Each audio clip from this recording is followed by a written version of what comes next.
All right, welcome back to the channel.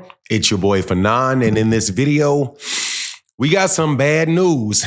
As I spoke with some federal officials, and there's an investigation taking place over the Errol Terence-Crawford fight and gambling patterns related to them. I was given a special audience with someone of major influence.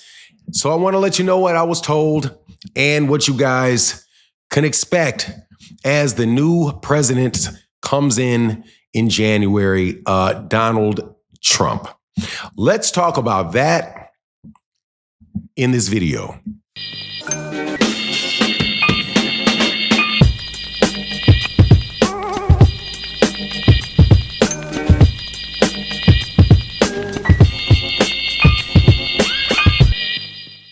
All right, welcome back to the channel. It's your boy Fanon, and hey man, heads up boxing world.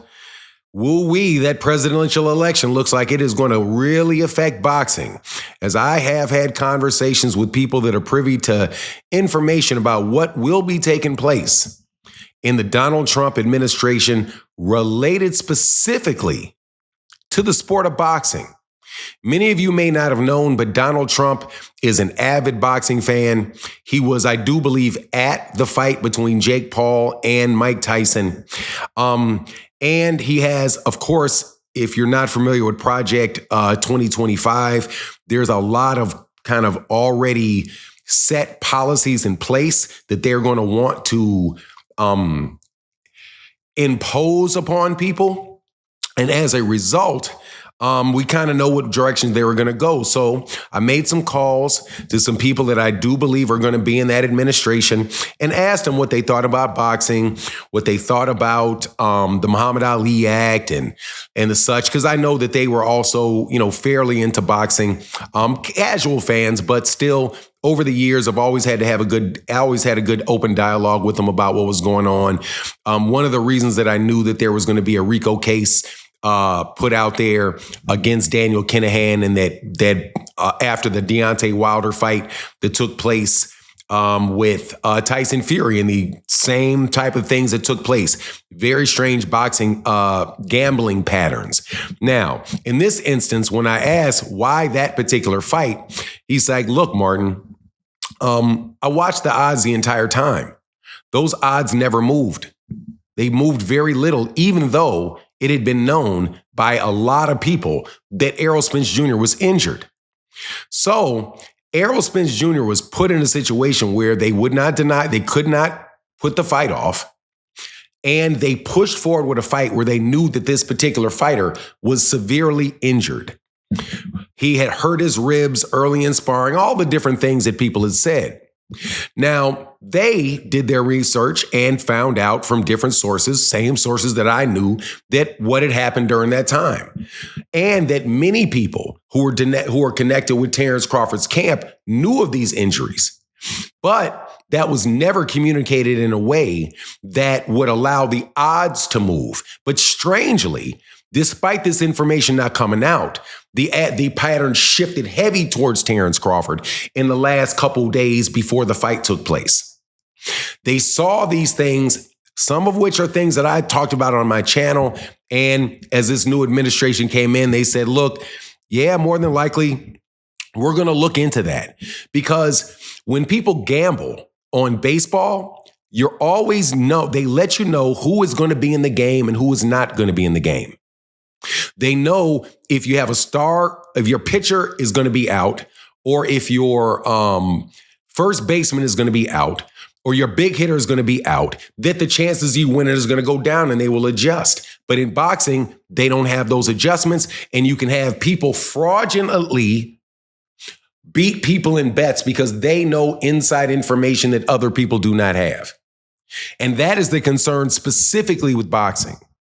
I was also told that there's other connected issues with the fact that there is, and I'm going to do a separate video on this, that there's a lot of gambling going on within boxing gyms where they're actually having fights that are not going on people's records, that are for money, that where people are getting paid, and it doesn't matter how much you get paid. If you pay one guy, you pay the other guy. If you pay a sparring partner to come in there and you're going to pay him a bit of the gambling that comes on off of that, that's a professional fight.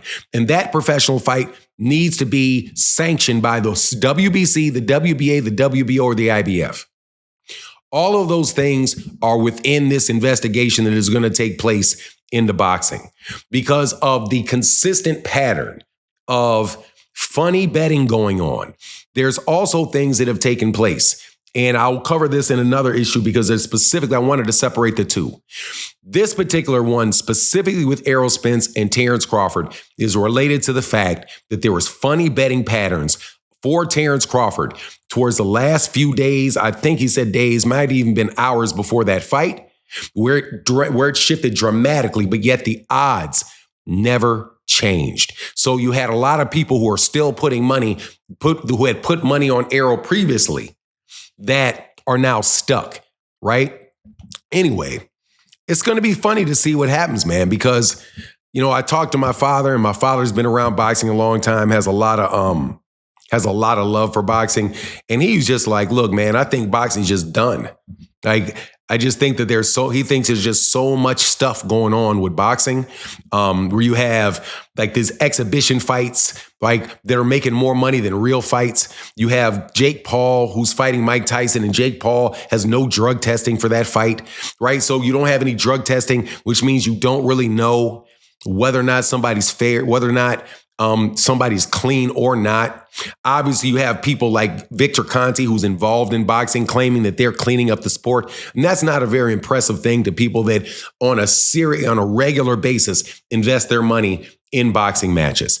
And it's one of the main reasons that boxing is not doing as well as it was in the 1960s, the 1970s, and the 1980s, because they really don't have as many financial backers that are willing to put their money in when you have boxers, trainers, and other people in their gyms doing these things, which are basically at the end of the day, submarining their profit, right?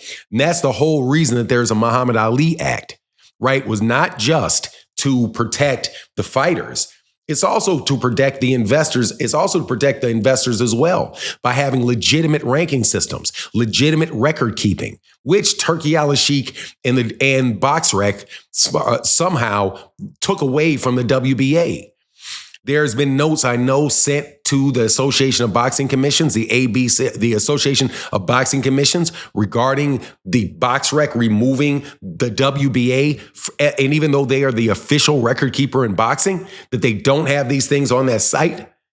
There's a lot of reasons why people are pulling their money out, and it's going to get more and more difficult over time, especially if you wind up seeing major gambling investigations into the promoters that put on these fights. Just telling you, man, it was an interesting conversation looking down the road. Again, as you see this guy with Puffy Combs and the RICO case on Puffy Combs, which very well may go away, but you see that is the taste of the day. Don't be surprised if you see this hit boxing very, very hard. Anyway, that's my take on the matter. Please let me know what you think in the comment section. And with that, I'm out. Deuces.